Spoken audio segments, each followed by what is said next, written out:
اعوذ باللہ السمیع العلیم من الشیطان الرجیم من ہمزہ ونفخہ ونفثہ بسم اللہ الرحمن الرحیم۔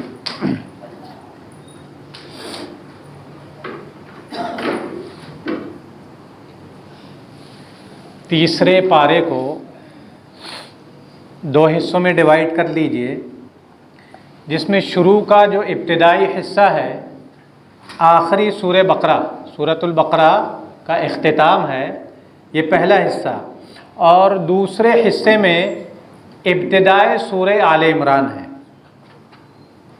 سورہ بقرہ کے جو بقیہ حصہ تیسرے پارے میں آتا ہے اس میں 3 نقاط ہیں۔ پہلے تو اس سورہ مبارکہ کے اندر 2 بڑی آیتیں ہیں، اور دوسرا نقطہ ہے 2 نبیوں کا ذکر ہے، اور تیسرا نقطہ آپ کے لیے صدقہ اور سود سے متعلق اس میں ذکر ہے۔ 2 بڑی آیتیں کون سی ہیں، کیا ہیں؟ پہلی آیت تیسرے پارے کی تیسری آیت، آیت نمبر، اور سورۃ البقرہ کی آیت نمبر 255، جسے ہم آیت الکرسی کے نام سے جانتے ہیں۔ یہ آیت الکرسی کی بڑی فضیلت ہے، بڑا مقام و مرتبہ ہے، اور اس کی سب سے اسپیشلٹی یہ ہے، سب سے خاص بات یہ ہے کہ اللہ کے رسول صلی اللہ علیہ وسلم نے اس کو سب سے عظیم ترین آیت اس کو کہا ہے۔ اللہ کے رسول صلی اللہ علیہ وسلم نے اس کو سب سے عظیم، یعنی روحانی اعتبار سے سب سے بڑی آیت، کس اعتبار سے؟ اس کے اعجاز کے اعتبار سے، مقام اور مرتبے کے اعتبار سے سب سے بڑی آیت یہ آیت الکرسی ہے، جس میں اللہ رب العالمین کا انٹرو ہے، انٹروڈکشن ہے، اللہ رب العالمین کا تعارف ہے۔ اگر آپ ایک داعی ہیں، اور ہر مسلم کو ایک داعی ہونا چاہیے، اپنے اخلاق سے، اپنے اعمال سے، اپنے کردار سے، اور اپنی زبان سے بھی، تو داعی اگر آپ ہیں تو اللہ رب العالمین کا تعارف کرانے کے لیے اگر کوئی آیت سب سے بہترین ہے تو وہ کون سی آیت ہے؟ آیت الکرسی ہے، جس میں اللہ رب العالمین کا تعارف ہے کہ اللہ ہے اور اللہ کے علاوہ کوئی عبادت کے لائق نہیں ہے۔ کیوں نہیں ہے؟ اس کا جواب اسی کے اس تعارف کے اندر آپ کو مل جائے گا۔ دوسری جو آیت ہے جو اپنے سائز کے اعتبار سے سب سے بڑی ہے، وہ بھی اسی سورہ مبارکہ کے اندر ہے۔ پہلی مقام اور مرتبے کے اعتبار سے، اپنی عظمت کے اعتبار سے جو سب سے بڑی آیت ہے وہ کیا ہے؟ آیت الکرسی۔ اور دوسری جو آیت ہے آیت نمبر 282، جو اپنی مقدار کے اعتبار سے، سائز کے اعتبار سے زیادہ، الفاظ کے اعتبار سے زیادہ بڑی ہے۔ اس میں تجارت اور قرض سے متعلق باتیں بیان کی گئی ہیں۔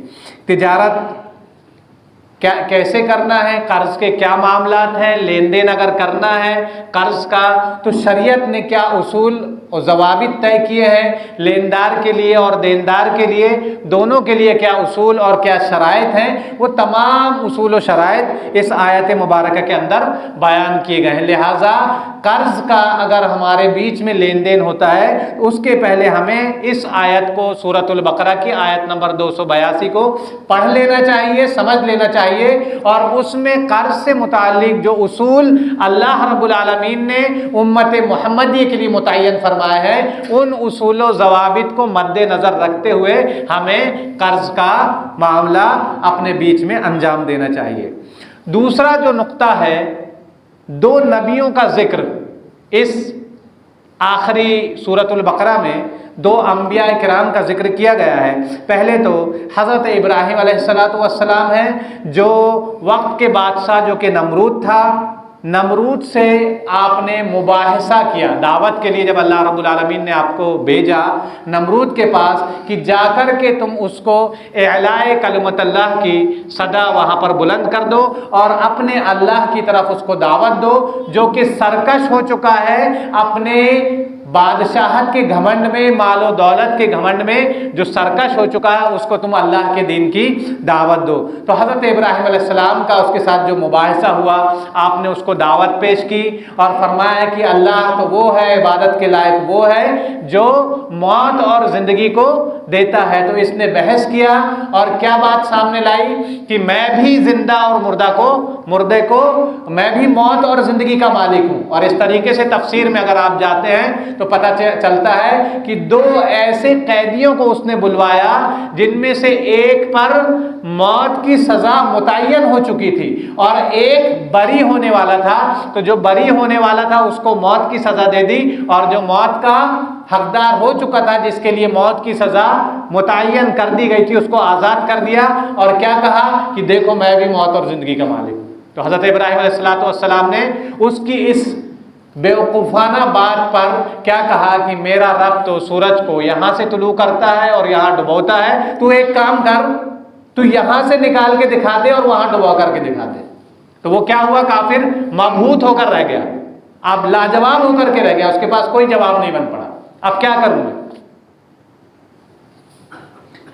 اسی طرح اللہ کے رسول صلی اللہ علیہ حضرت ابراہیم علیہ السلام نے دوسری اہم چیز جو آپ کا ذکر ہے وہ اس سورہ میں کہ حضرت ابراہیم نے اللہ تبارک و تعالیٰ سے دعا کی کہ اے اللہ تو مردوں کو قیامت کے دن کیسے زندہ کرے گا، میں اس کا مشاہدہ کرنا چاہتا ہوں، زندگی میں اس کو دیکھنا چاہتا ہوں۔ اللہ تبارک و تعالیٰ نے کیا کہا؟ کیا تمہیں یقین نہیں ہے؟ کہا یقین ہے، لیکن میں بس تسکین کرنا چاہتا ہوں، مجھے تو یقین ہے تیری ذات پر۔ اور حضرت ابراہیم علیہ السلام جیسا یقین پھر کس کا ہو سکتا ہے؟ جس کے بارے میں اللہ تبارک و تعالیٰ نے قرآن مجید میں حکم دیا کہ بیوقوف ہی وہ ہوگا جو ابراہیم کے دین سے سرتابی کرے، روگردانی کرے، اعراض کرے، وہ بیوقوفی کر سکتا ہے۔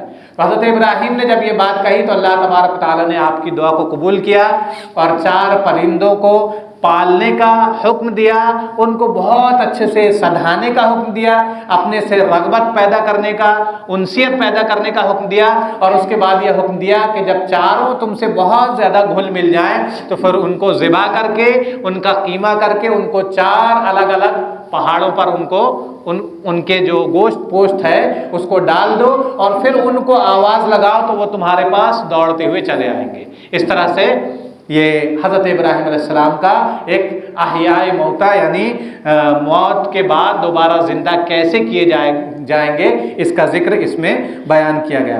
دوسرا جو ذکر ہے دوسرے نبی کا وہ حضرت عزیر علیہ السلام ہیں، جنہیں اللہ تبارک و تعالیٰ نے 100 سال تک موت دے کر زندہ کیا۔ اس میں تھوڑا سا اختلاف ہے، بعض لوگوں نے کہا کہ عزیر علیہ السلام ہیں، بعض نے کہا کہ خضر علیہ السلام ہیں، اور بعض نے کہا کہ وہ بنی اسرائیل کے کسی فرد کا یہ ذکر ہے، واللہ اعلم بالصواب۔ بہرحال اس پر ہمیں پڑھنا بھی نہیں ہے۔ تو یہ کون تھے؟ یہ ایک شخص جو بھی تھے یہ ایک بستی کے اوپر سے گزرے، ان کے ساتھ اپنا گدھا تھا سواری کا، اور کھانے کا توشہ تھا۔ اس دور میں جو بھی رواج رہا ہو، ٹفن باکس رہا ہو یا تھیلی میں لپیٹ کے اپنا کھانا لے کر کے جا رہے ہوں سفر کے لیے، تو ایک بستی سے گزر ہوا جو پوری کی پوری بستی نیست و نابود ہو چکی تھی، اور مردے وہاں پر ایسے الٹے پڑے ہوئے تھے، ہڈیاں ان کی بوسیدہ ہو کر کے بکھری ہوئی تھی۔ تو انہوں نے اللہ تبارک و تعالیٰ سے سوال کر لیا کہ اے اللہ، جو یہ ہڈیاں بوسیدہ ہو چکی ان کو تو کیسے دوبارہ زندہ کرے گا؟ تو اللہ تبارک و تعالیٰ نے ان کو 100 سال تک کے لیے موت دے دی، مردہ ہو کر کے پڑے رہے 100 سال تک۔ 100 سال کے بعد اللہ تبارک و تعالیٰ نے ان کو دوبارہ زندہ کیا اور سوال کیا کتنی دیر تم پڑے رہے؟ ان کا تھوڑی دیر یا دن کا کچھ حصہ سویا ہوں؟ اللہ تبارک و تعالیٰ نے کہا نہیں، بلکہ تم 100 سال تک پڑے رہے۔ اپنے کھانے کی طرف دیکھو، انہوں نے کھانے کو دیکھا تو وہ بالکل فریش تازہ رکھا ہے، اس میں کوئی خرابی نہیں۔ کہا اچھا اب اپنے گدھے کی طرف دیکھو، تو گدھے کی طرف دیکھا تو گدھے کا کیا معاملہ ہے؟ ہڈیاں بوسیدہ ہو کر کے پڑی ہوئی ہیں، بکھری ہوئی پڑی ہیں۔ کہا دیکھو اب مشاہدہ کرو۔ اللہ تبارک تعالیٰ کے حکم سے ہڈیاں اکٹھا ہونا شروع ہوئیں، اور دیکھتے ہی دیکھتے اس میں گوشت اور پوشت، اور وہ بالکل ایسا ہو گیا جیسے وہ مرا ہی نہیں تھا، اس کو کچھ ہوا ہی نہیں تھا بالکل۔ تو ایک چیز یہ بھی کہ اللہ تبارک تعالیٰ نے کھانے کو 100 سال تک محفوظ رکھا، کھانے میں خرابی نہیں آئی۔ حضرت یہ جس شخص کا جس کا بھی واقعہ ان کی باڈی کو 100 سال تک سیف رکھا. اور گدھے کا عالم کیا ہوا؟ گدھا سڑ گل چکا تھا لیکن اللہ تبارک و تعالیٰ نے اس کو صحیح کر کے دکھلایا. اور اس طریقے سے لمبی تفسیر ہے اس کی، پھر ان کا اپنے گھر علاقے میں جانا وغیرہ. بہرحال یہ دوسرا جو قصہ ہے اس میں بیان کیا گیا ہے، جس میں آپ 259 نمبر کی آیت اس کو سمجھنے کے لیے پڑھ سکتے ہیں. تیسرا نقطہ جو آج کی بات میں نے آپ لوگوں کے سامنے لانا چاہتا ہوں وہ سود کا معاملہ ہے کہ اللہ تبارک و تعالیٰ نے سود کو حرام قرار دیا. 276 نمبر کی آیت اس کے لیے آپ پڑھ سکتے ہیں. سود کو حرام قرار دیا اور تجارت کو حلال کیا، اور یہ بات بتائی کہ بظاہر تم کو سود میں پیسہ بڑھتا ہوا دکھائی دیتا ہے، دیکھنے میں اوپر سے ایک چیز بڑھتی ہوئی دکھائی دے رہی لیکن حقیقت میں وہ گھٹتی ہے. اور دوسرا اللہ رب العالمین نے فرمایا کہ صدقے کا معاملہ ایسا ہے کہ صدقے سے ایسا تمہیں بظاہر دیکھنے میں ایسا لگتا ہے کہ صدقے سے پیسہ کم ہو رہا ہے، لیکن صدقے سے پیسہ کم نہیں ہوتا، صدقے سے پیسہ بڑھتا ہے. بلکہ صدقات کا معاملہ تو یہ ہے کہ صدقہ اللہ کے غضب کو بھی ڈھانک دیتا ہے، اللہ کے غضب کو، غصے کو دور کرتا ہے. اور دوسرا آپ کی دنیاوی مصائب، آلام، پریشانیاں اور آپ کی تقدیر میں، آپ کے نوشتہ تقدیر میں اگر کوئی مصیبت لکھی ہوئی ہے تو اس کو بھی ٹال دیتا ہے. تو صدقے کے یہ فضائل بھی جو ہیں سورۃ البقرہ سے ہم کو پتہ چلتے ہیں. اب آئیے آل عمران کی طرف ہم بڑھتے ہیں. سورہ آل عمران کے ابتدائی حصے میں جو کہ تقریباً آج ہم نے سننے کی کوشش کی، اس میں 4 باتیں ہیں. پہلی بات تو یہ ہے کہ سورۃ البقرہ سے مناسبت ہے.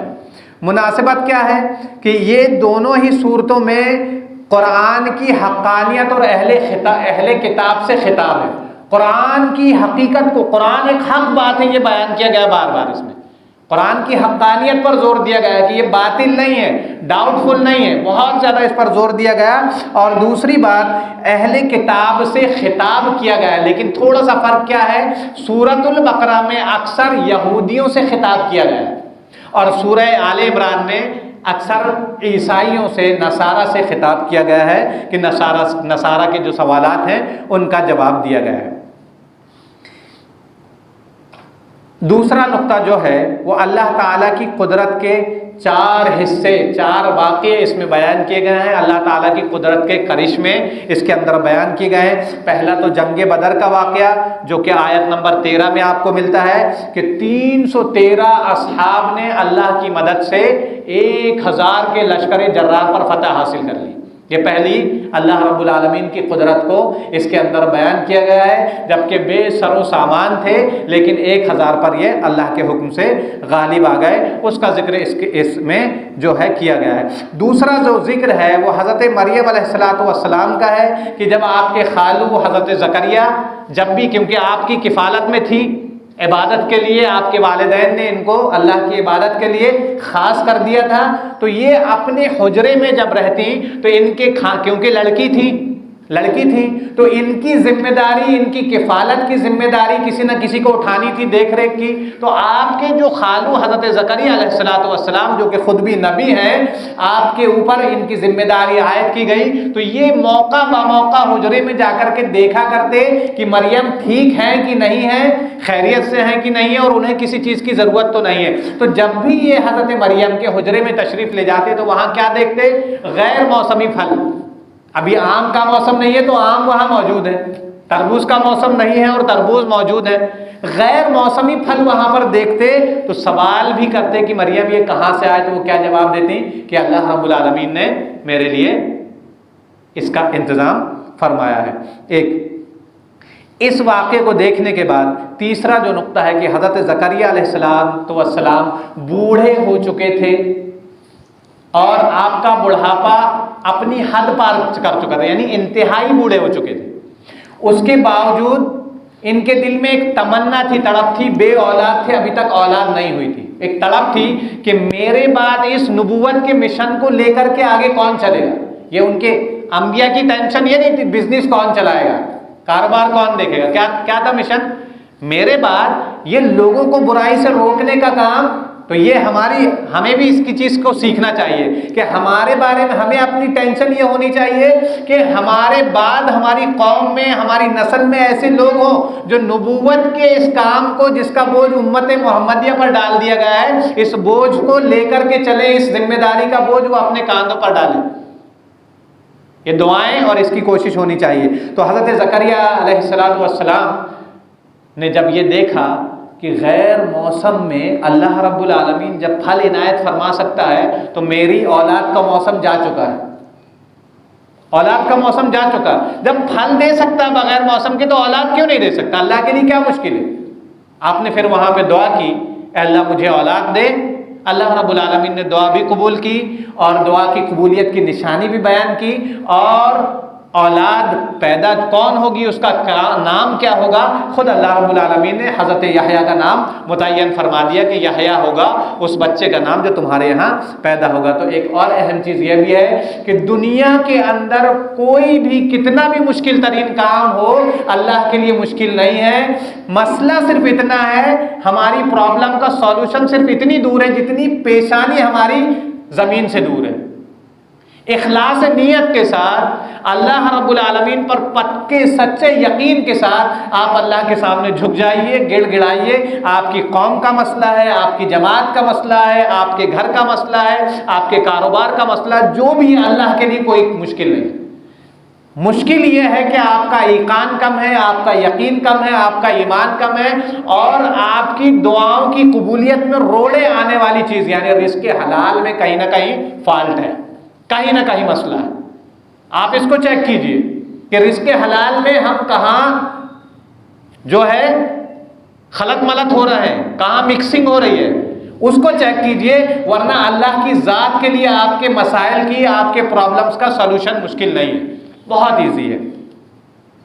چوتھائی چیز، حضرت عیسیٰ علیہ السلام کا بغیر باپ کے پیدا ہونا اس میں ذکر کیا گیا، اور بچپن میں ہی بات کرنا اور زندہ دوبارہ آسمان میں اٹھائے جانے کا ذکر کیا گیا ہے۔ اس کے بعد عیسائیوں کا ایک وفد جو ہے صلح حدیبیہ کے بعد نجران کے نصارہ کا ایک وفد اللہ کے رسول کے پاس آیا، جس نے یہ کہا کہ عیسیٰ اللہ کے بیٹے ہیں۔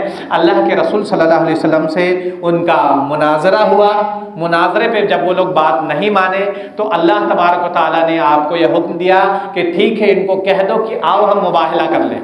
مباہلہ کیا ہوتا ہے؟ مناظرہ تو بات ہوتی ہے، قرآن دلائل سے بات ہو رہی ہے۔ جب دلائل سے وہ لوگ نہیں مانے تو اللہ نے حکم کیا دیا کہ مباہلہ کر لو۔ مباہلہ کیا کہا کہ ایسا کہو کہ تم بھی آ جاؤ، تم بھی اپنے بیوی بچوں کو لے کر کے میدان میں آ جاؤ، اور میں بھی اپنے بیوی بچوں کو اپنے کنبے قبیلے کو لے کر کے میدان پہ آ جاتا ہوں، اور ہم دونوں مل کر کے دعا کرتے ہیں کہ اللہ جو جھوٹا ہو اس پر تیری لعنت ہو، اس پر تیرا عذاب ہو۔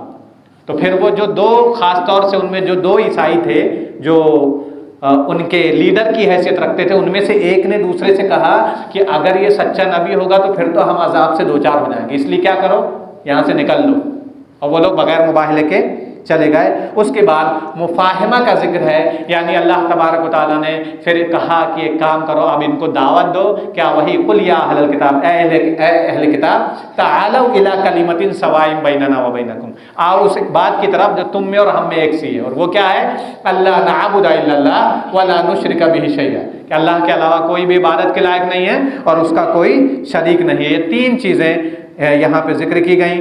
اس کے بعد آخری نقطہ وہ یہ ہے کہ انبیاء سابقین سے، جو اللہ کے رسول صلی اللہ علیہ وسلم کے پہلے جو انبیاء آئے، ان سے جو معاہدہ اللہ کا تھا اس کا ذکر کیا گیا۔ وہ کیا تھا کہ آخری نبی اگر تمہاری زندگی میں آ جاتے ہیں تو اس کی بات مانو گے اور اس پر ایمان لاؤ گے۔ پچھلے نبیوں سے کیا بات طے تھی کہ اگر آپ کی زندگی میں محمد رسول اللہ صلی اللہ علیہ وسلم آ جاتے ہیں تو ان پر ایمان لاؤ گے، اور ان کی یہ نہیں کہو گے میں تو خود نبی ہوں۔ پھر کیا کرنا پڑے گا؟ اور اگر تمہارے بعد آخری نبی آتے ہیں تو تمہاری امت کو یہ نصیحت کر کے جانا، وصیت کر کے جانا، تمہاری امت کی یہ ذمہ داری ہوگی کہ محمد رسول اللہ صلی اللہ علیہ وسلم جب آ جائیں تو ان پر ایمان لے آنا اور ان کی مدد کرنا اور ان کی اطاعت کرنا۔ یہ پچھلی کتابوں میں اللہ کے رسول کی پیشین گوئیاں موجود ہیں، اور اس طرح کی جو باتیں تھیں وہ پہلے سے موجود ہیں۔ تو یہ کچھ نقاط آپ کے سامنے میں نے رکھا۔ اللہ تبارک و تعالیٰ سے دعا ہے پروردگار اعلیٰ ہمیں قرآن کو اور سنت کو پڑھنے والا، سمجھنے والا اور دل کی گہرائی سے اخلاص نیت کے ساتھ عمل کرنے والا بنا دے، اور ریاکاری سے ہم کو پاک فرما دے، اور اپنی بارگاہ میں ہمارے تمام اعمال کو، نیک اعمال کو شرف قبولیت سے نواز، اور ہم سے جو خطائیں، غلطیاں سرزد ہو جاتی ہیں ان سے عفو و درگزر کا کام لے، ان کے معاملات پہ ہماری معافی کا جو ہے انتظام فرما دے، ہماری بخشش فرما دے۔ آمین۔ وآخر الدعوانا ان الحمد للہ رب العالمین۔